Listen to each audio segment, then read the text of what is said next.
Hi hello everyone welcome to my channel. So இந்த வீடியோவில் என்ன பார்க்க போகிறோம்னா generative AI, AI agent and agentic AI இது எல்லாமோட டிஃப்ரென்ஸ் என்னன்னு பார்க்க போகிறோம். ஸோ ஜென்ரேட்டிவ் ஏஐ, ஏஐ ஏஜென்ட்டும் ஏஜென்டிக் ஏஐயும் ஏஐயோட சப்செட் தான்.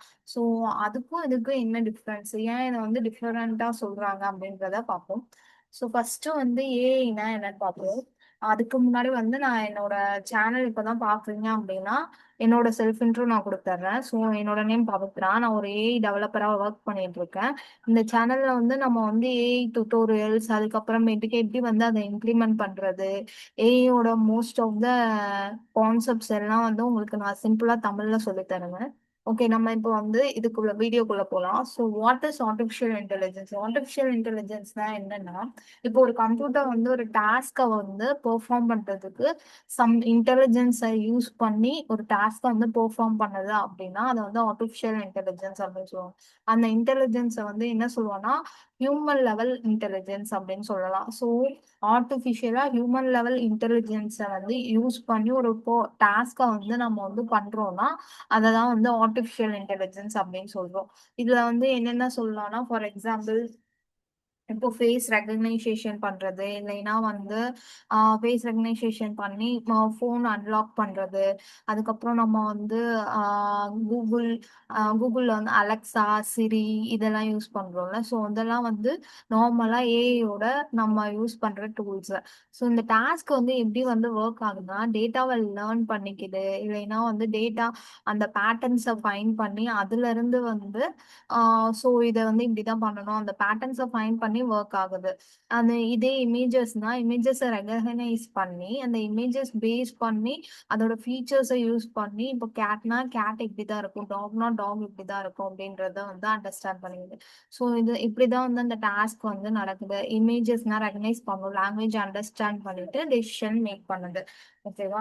ஸோ ஏஐ தான் ஒன்றும் இல்லை, ஒரு டாஸ்க் ஹியூமன் லெவல் இன்டெலிஜென்ஸை வந்து யூஸ் பண்ணி கம்ப்யூட்டரை வந்து ஒரு டாஸ்க் பெர்ஃபார்ம் பண்ண வைக்கிறது தான் வந்து ஆர்டிஃபிஷியல் இன்டெலிஜென்ஸ். ஸோ எக்ஸாம்பிள் வந்து நான் சொன்னேன்ல, ஃபோனில் வந்து அன்லாக் பண்ணுறதுக்கு ஃபேஸ் ரெகனைசேஷன் வச்சுருப்போம். அதான் இன்னொரு எக்ஸாம்பிள் வந்து மூவி ரெக்கமெண்டேஷன். நெட்ஃப்ளிக்ஸில் இப்போ வந்து நம்ம வந்து ஒரு சில மூவிஸ் பார்த்துருப்போம். அந்த பார்த்த மூவிஸ் வந்து பேஸ் பண்ணி நமக்கு வந்து சிமிலரான மூவிஸ் ரெக்கமெண்டேஷன் வந்து வரும். ஸோ அது இன்னொரு எக்ஸாம்பிள். இல்லைன்னா வந்து இமெயில் ஸ்பேம், ஒரு சில டைம் நமக்கு நோட்டிஃபிகேஷன் வரும், இந்த ஸ்பேம் மெயில், ஸோ ஓப்பன் பண்ணாதீங்க அப்படின்றது. அதெல்லாம் வந்து எப்படி வந்து ஏஐ வந்து டிடெக்ட் பண்ணுது அப்படின்னா, நிறைய தௌசண்ட்ஸ் ஆஃப் இமெயில வந்து டேட்டாவா கொடுத்து ஆல்ரெடி லேர்ன் பண்ண வச்சிருப்பாங்க. அதுல லேர்ன் பண்ண விஷயத்துல வந்து அது ஒரு பேட்டர்ன் ஃபைண்ட் பண்ணியிருப்போம். மோஸ்டா வந்து ஏஐ வந்து ஒரு பேட்டர்ன் பேஸ் பண்ணி தான் ஒர்க் ஆகும். ஸோ அந்த பேட்டர்ன் ஃபைண்ட் பண்ணி ஸ்பேம்னா இப்படி இருக்கும், நாட் ஸ்பேம்னா இப்படி இருக்கும் அப்படின்னு அதுவே வந்து ஒரு கேட்டகரி பிரிச்சு வச்சுப்போம். ஸோ அதை வச்சுதான் வந்து இது ஸ்பேம் இமெயிலா இல்லையா அப்படின்றத ஐடென்டிஃபை பண்ணுது. ஸோ ஏஐ வந்து எப்படி ஒர்க் ஆகுதுன்னா, ஃபர்ஸ்ட் ஆஃப் ஆல் டேட்டா ரொம்ப இம்பார்ட்டன்ட். டேட்டா கிளியரா இருந்தா அந்த டேட்டா வச்சு அந்த டேட்டாவில் பேட்டர்னை ஃபைண்ட் பண்ணி அது வந்து இது வந்து என்ன எந்த இதுக்கு கீழே வருதா அப்படின்றது டிடெக்ட் பண்ணுது. ஓகேவா? ஏஐன்றது இதுதான். ஸோ ஜென்ரேட்டிவ் ஏஐன்றது ஏஐ கீழே வர ஒரு சப்செட், அதாவது டைப்ஸ் ஆஃப் ஏஐ அப்படின்னு கூட சொல்லலாம். இது வந்து என்ன பண்ணுவோம்னா, டேட்டா வந்து நல்லா லேர்ன் பண்ணி வச்சுட்டு நம்ம வந்து முதல்ல என்ன பண்ணுவோம், ஏஐல என்ன சொன்னான்னா, ஜஸ்ட் நம்மளோட டேட்டா வந்து இப்போ நம்ம ஃபேஸை வந்து போட்டோ எடுத்துட்டு அந்த ஃபேஸ் வந்து யூஸ் பண்ணி ரெகனைஸ், இந்த ஃபேஸ் இருந்தா நம்ம வந்து ஃபோன் அன்லாக் பண்ணா அப்படின்னு சொல்லி கொடுக்குறோம். அதே மாதிரி ஸ்பேமும் ஆல்ரெடி நம்ம கொடுத்த டேட்டாவில இருந்து தான் வந்து ஒர்க் கொடுக்குறோம். ஆனா வந்து ஜென்ரேட்டிவ் ஏன்றது ஆல்ரெடி இருக்க டேட்டாவை லேர்ன் பண்ணிட்டு அந்த டேட்டாவை வச்சு புதுசா வந்து ஒரு நியூ டேட்டாவை கிரியேட் பண்றது தான் ஜென்ரேட்டிவ் ஏஐ. யூசிங் இதுக்கு வந்து என்னென்ன ஃபார்மட் டேட்டாஸ்லாம் நம்ம யூஸ் பண்ணலாம்னா, டெக்ஸ்ட், இமேஜஸ், வீடியோ, ஆடியோ எது வேணாலும் யூஸ் பண்ணிக்கலாம். எல்லா ஃபார்மட் டேட்டாவும் வந்து ஜெனரேட்டிவ் ஏஐல நம்ம இம்ப்ளிமெண்ட் பண்ணலாம். ஸோ எக்ஸாம்பிள் டூல்ஸ்லாம் என்னன்னா, சாட் ஜிபிடி. இப்போ நம்ம சாட் ஜிபிடிட்ட ஒரு கொஸ்டின் கேட்குறோம்னா அது வந்து ஒரு டேட்டா ரெஸ்பான்ஸ் பண்றது வந்து நியூவா ஜென்ரேட் பண்ணுது. ஆல்ரெடி நிறைய கான்செப்ட்ஸ் அதை பத்தி லேர்ன் பண்ணியிருக்கோம். ஸோ அதெல்லாம் லேர்ன் பண்ணிட்டு அதுவா வந்து ஒரு கன்க்ளூஷன் சம்மரைஸ் மாதிரி கொடுக்குது இல்ல. So it's creating new. And then daily இப்போ ஒரு இமேஜை கொடுத்துட்டு அதை வந்து நம்ம வந்து பெயிண்டிங் மாதிரி கன்வெர்ட் பண்றோம், இல்லைன்னா பிளாக் அண்ட் ஒயிட் இமேஜஸா கன்வெர்ட் பண்றோம், இல்லை பிளாக் அண்ட் ஒயிட் இமேஜஸே வந்து கலர்ட் இமேஜஸா ஜென்ரேட் பண்றோம். ஸோ இதெல்லாம் வந்து நியூவா கிரியேட் பண்றது. ஸோ நம்ம வந்து எதெல்லாம் வந்து நியூவா கிரியேட் பண்றோமோ அதெல்லாம் வந்து ஜென்ரேட்டிவ் ஏஐ அப்படின்னு சொல்லலாம். அதுக்கு அடுத்து மிட் ஜர்னி. ஸோ இந்த மாதிரி வந்து நம்ம கொடுத்த டேட்டாவில இருந்து ஒரு புதுசா ஒரு விஷயத்த ஜென்ரேட் பண்றத வந்து ஜென்ரேட்டிவ் ஏஐ அப்படின்னு சொல்லுவாங்க. அதுக்கு அடுத்து வந்து என்னன்னா ஏஐ ஏஜென்ட். ஏஐ ஏஜென்ட்ன்றது ஒரு சிஸ்டம், ஒரு ஒர்க் இருக்கும். அந்த ஒர்க் வந்து ரிப்பீட்டடா நடக்கிற விஷயம். அந்த விஷயத்த வந்து நம்ம முன்னாடியே வந்து அந்த இதுல வந்து ஒரு டேட்டாவா வந்து ரெப்ரசன்ட் பண்ணிடுறோம். ஸோ இந்த விஷயத்தை தான் நீ பண்ண போற, இந்த கோல் தான் பண்ண போற, இதுக்கு வந்து எப்படி டெசிஷன் மேக் பண்ணணும், என்ன எப்படி வந்து கம்ப்ளீட் பண்ணணும் அப்படின்னு நம்ம வந்து ஒரு ஏஐக்கு வந்து முன்னாடியே சொல்லி தந்ததும் அதை பேஸ் பண்ணி அந்த ஒர்க்கை வந்து அது கம்ப்ளீட் பண்ணுது. ஸோ இது எப்படி ஒர்க் ஆகும் அப்படின்னா ஏஐ ஏஜென்ட் வந்து அண்டர்ஸ்டாண்ட் பண்ணிட்டு அதுவே டெசிஷன் மேக் பண்ணி அந்த ஆக்ஷனை கம்ப்ளீட் பண்ணிடும். ஃபர்ஸ்ட் வந்து ஏஐ வந்து என்ன பண்ணுவோம்னா நம்ம வந்து இதுதான் வந்து டேட்டா, இந்த இதை மட்டும்தான் நீ கிளாஸிஃபை பண்ணணும், ஸ்பேம்னா ஸ்பேம், நாட் ஸ்பேம்னா நாட் ஸ்பேம் அப்படின்னு கிளாஸிஃபை பண்ணுறோம். அதே வந்து ஜெனரேட்டிவ் ஏஐனா இப்போ வந்து எனக்கு ஒரு இமேஜை கொடுத்துட்டு அதை நியூவா கிரியேட் பண்ண அப்படின்னு சொல்றோம். ஸோ அது வந்து அனதர் ஏஐ ஏஜென்ட். அப்படின்னா இப்போ வந்து ஃபார் எக்ஸாம்பிள் நம்ம வந்து ஒரு ட்ரிப்புக்கு போறோம்னா அந்த ட்ரிப்பை வந்து பிளான் பண்ண அப்படின்னு நம்ம சொல்றோம்.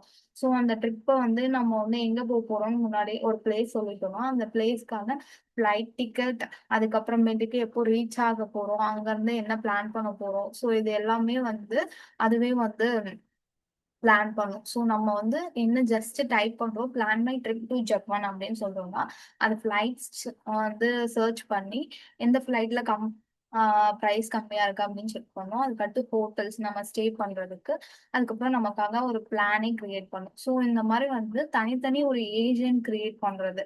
நமக்கு பதிலா அதுவே வந்து அந்த ஒர்க்ஸ் எல்லாம் பண்ணி முடிச்சுட்டு நமக்கு ஜஸ்ட் வந்து இதை மட்டும் பண்ணா போதும் அப்படின்ற ஒரு ஃபைனல் அவுட்புட்டை ஒன்று கொடுக்கும். ஸோ இது வந்து ஸ்பெசிஃபிக்கா ஒரு எல்லாத்துக்குமே ஒர்க் ஆகாது. ஸ்பெசிஃபிக்கா ஒரு இண்டஸ்ட்ரிக்கு தனித்தனியா நம்ம ஏஜென்ட்ஸ் கிரியேட் பண்ணணும். ஹோல் கண்டினியூவா இப்போ வந்து அதே வந்து அட்மிஷன் இப்போ வந்து ஒரு டாக்டர்கிட்ட அப்பாயின்மெண்ட் புக் பண்றோம்னா எனக்கு வந்து ஹார்ட் டிசீசஸ் இருக்கு. ஸோ ஒரு கார்டியாலஜிஸ்ட்ல நம்ம அப்பாயின்மெண்ட் வந்து புக் பண்ணணும், டாக்டரை பார்க்க போகணும் அப்படின்னு சொல்லி நம்ம சொல்றோம்னா அது ஜஸ்ட் வந்து அந்த என்ன ஹாஸ்பிட்டலோ அந்த ஹாஸ்பிட்டலுக்கு போய் கார்டியாலஜிஸ்ட் புக் பண்ணி என்ன டைம் அப்படின்றத அதுவே மென்ஷன் பண்ணிடும். இல்லைன்னா நம்ம கேலண்டர் பேஸ் பண்ணி அந்த டைமை வந்து அதுவே வந்து ஷெட்யூல் பண்ணும். ஸோ ஷெட்யூல் பண்ணிட்டு நமக்கு வந்து ரெஸ்பான்ஸ் இதுதான் வந்து ஃபைனல், இது இந்த டைம்ல நம்ம வந்து பண்ண போறோம் அப்படின்ற ரெஸ்பான்ஸ் கொடுக்கும். ஸோ ஏஐ ஏஜென்ட்ன்றது பேஸ்ட் ஆன் நம்ம கோல் என்ன கோல் வந்து கொடுக்குறோமோ அதை பேஸ் பண்ணி டெசிஷன் மேக் பண்ணி அதுவே டாஸ்க் கம்ப்ளீட் பண்ணி முடிக்கிறது. அதுக்கு அடுத்து வந்து ஏஜென்டிக் ஏஐ அப்படின்னா என்னன்னா, ஸோ இது வந்து ஏஜென்ட்டோட அடுத்த ஸ்டெப்பு. ஸோ இதுல வந்து நம்ம வந்து ஆமா ஏஐ ஏஜென்ட்ல பாத்தீங்கன்னா உங்களுக்கு வந்து ஒரு வேலையை வந்து திருப்பி திருப்பி திருப்பி ரிப்பீட்டடா செய்யற மாதிரி இருக்க ஒர்க்கை மட்டும்தான் ஏஐ ஏஜென்ட் பண்ணும். ஃபார் எக்ஸாம்பிள் இப்போ ட்ரிப் பிளான் பண்றது, இல்லைன்னா டாக்டர்கிட்ட அப்பாயின்மெண்ட் புக் பண்றது, இதெல்லாம் வந்து சேம் இது மட்டும் தான் போகும். ஸோ சேம் ப்ரொசீஜர் தான் போகும். அதுல வந்து எந்த சேஞ்சஸும் இருக்காது. ஸோ ஒன்றும் புக் பண்ணுவோம், இல்லைன்னா வந்து அவைலபிள் இல்லைன்னா நோ, எஸ் ஆர் நோ அந்த பேஸ் பண்ணி இருக்கும். ஆனா வந்து ஏஜென்டிக் வந்து அப்படி இருக்காது. இதுவா ஒரு பிளான், இது வந்து நிறைய டூல்ஸ் யூஸ் பண்ணி அந்த ப்ராப்ளமை சால்வ் பண்ண பார்ப்போம். ஸோ இதுல வந்து மல்டிபிள் ஏஐ ஏஜென்ட்ஸ் வந்து கம்பைன் ஆனது தான் வந்து ஏஜென்டிக் ஏஐ அப்படின்னு சொல்லுவோம். ஸோ இப்போ டாக்டர் அப்பாயின்மெண்ட் புக் பண்றது, எங்கேயாவது ட்ரிப் போறது பிளான் பண்றது, அதுக்கப்புறம் நமக்கு என்னென்ன மீட்டிங் இருக்கு அப்படின்ற எல்லா விஷயத்தையும் ஒரே இதுல கொண்டு வர்றது தான் வந்து ஏஜென்டிக் ஏஐ அப்படின்னு சொல்லுவோம். ஸோ மல்டிபிள் ஏஐ ஏஜென்ட்ஸ் சேர்ந்தது தான் ஏஜென்டிக் ஏஐ. ஓகேவா? ஸோ இதுல வந்து எக்ஸாம்பிளுக்கு வந்து என்னன்னா இப்போ வந்து நம்ம வந்து மார்க்கெட்ல என்ன வந்து ட்ரெண்டா போயிட்டு இருக்கு அப்படின்றது, இல்லைன்னா ஒரு ப்ராடக்ட் இமேஜஸ் வந்து டிசைன் பண்றது, அதுக்கடுத்து வந்து இப்போ நமக்கு ஏதாவது கண்டென்ட் வேணும்னா அதை கிரியேட் பண்றது, அப்புறம் சோஷியல் மீடியாவில் அந்த கண்டென்ட்டை போஸ்ட் பண்றதுக்கு யூஸ் பண்றது, அதுக்கப்புறம் வந்து நான் அந்த கண்டென்ட்டுக்கு என்ன ஃபீட்பேக் வந்திருக்கு, பாசிட்டிவா வந்திருக்கா நெகட்டிவா வந்திருக்கா அப்படின்றத வந்து அனலைஸ் பண்றது.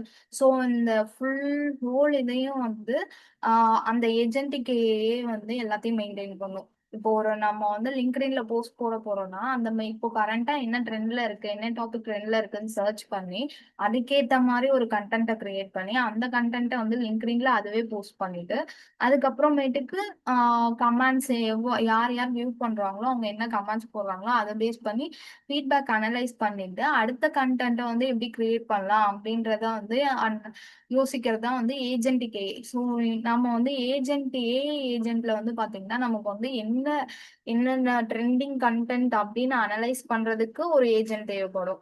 அதே மாதிரி கண்டென்ட்டை கிரியேட் பண்றதுக்கு ஒரு ஏஜென்ட், அதே மாதிரி போஸ்ட் பண்றதுக்கு ஒரு ஏஜென்ட். ஸோ இந்த எல்லாத்தையும் ஒண்ணு சேர்க்கறது தான் ஏஜென்டிக் ஏஐ. இப்போ வந்து உங்களுக்கு எல்லாத்துக்கும் டிஃபரன்ஸ் புரிஞ்சிருக்கும்னு நினைக்கிறேன். ஸோ ஏஐனா நம்ம வந்து ஹியூமன் இன்டெலிஜென்ஸ் யூஸ் பண்ணி ஒரு டாஸ்க்கை வந்து பண்ண வைக்கிறது தான் ஏஐ. அதே வந்து ஜெனரேட்டிவ் ஏஐனா டேட்டாஸ் நிறைய வந்து இருக்கும், அந்த டேட்டாஸ் லேர்ன் பண்ணி அதுல இருந்து ஒரு நியூ கண்டென்ட்டை கிரியேட் பண்றது ஜெனரேட்டிவ் ஏஐ. ஏஐ ஏஜென்ட்னா ஒரு ஒர்க் ஃப்ளோ நமக்கு கொடுத்துருப்பாங்க, இல்லைன்னா ஒரு ப்ராப்ளம் ஸ்டேட்மெண்ட் வந்து இருக்கும், அந்த ப்ராப்ளம் ஸ்டேட்மெண்ட் பேஸ் பண்ணி அதை டெசிஷன் மேக் பண்ணி அந்த டாஸ்க்கை வந்து கம்ப்ளீட் பண்றது. ஸோ ஏதாவது ஒரு problem statement, for example already சொன்ன மாதிரி அப்பாயின்மெண்ட்ஸோ இல்ல வந்து பிளானோ இந்த மாதிரி. அதுக்கடுத்து ஏஜென்டிக் ஏஐனா மல்டிபிள் ஏஜென்ட்ஸை வந்து கம்பைன் பண்றது தான் வந்து ஏஜென்டிக் ஏஐ. ஸோ இந்த இது வந்து நானும் உங்களுக்கு புரிஞ்சிருக்கும்னு நினைக்கிறேன். புரியாதவங்க ஏதாவது டவுட்ஸ் இருந்தா கமெண்ட் பண்ணுங்க. ஸோ இந்த மாதிரி வந்து ஏஐ ரிலேட்டட் வீடியோஸ்லாம் உங்களுக்கு வேணும்னா என்னோட சேனலை மறக்காம சப்ஸ்கிரைப் பண்ணி வச்சுக்கோங்க. தேங்க்யூ ஃபார் வாட்சிங். பாய்.